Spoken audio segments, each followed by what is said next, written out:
सभापती बाबा नांदेकर त्यांचे चिरंजीव ते सुद्धा पंचायत समितीचं नेतृत्व आणि सभापती म्हणून सुद्धा त्यांनी काम केलं. त्यामुळे सारिकाताईंकडे या ठिकाणचा वारसा आहे.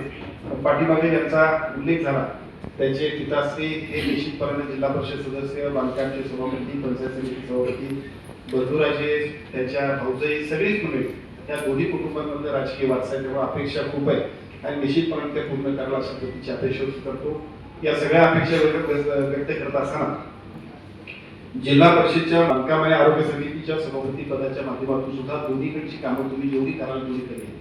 मी तुम्हालाच नाही तर जिल्हा परिषदच्या सर्व सन्मान्य सदस्यांना सुद्धा विनंती करतो की आपल्या आपल्या मतदारसंघामध्ये या सगळ्या कामासाठी झोकून देऊन आपण काम करा. राजकारणामध्ये आपण कुठं आहोत त्याच्यापेक्षा सुद्धा आपण काय करतो याला खूप महत्व. बऱ्याच वेळा असं वाटत असते आपल्याला की आपल्याकडे एखादी मोठी संधी पाहिजे. संधी महत्वाची नाही, आमचं काम आणि आमचं व्हिजन महत्वाचं आहे. मला वाटतं की ते करायला लागलं की बघता बघता हे जग आपलं होतं आणि त्याच पद्धतीचं काम करण्यासाठी सर्व सन्मान्य सदस्य आणि पदाधिकाऱ्यांना सुद्धा मनापासून शुभेच्छा देतो.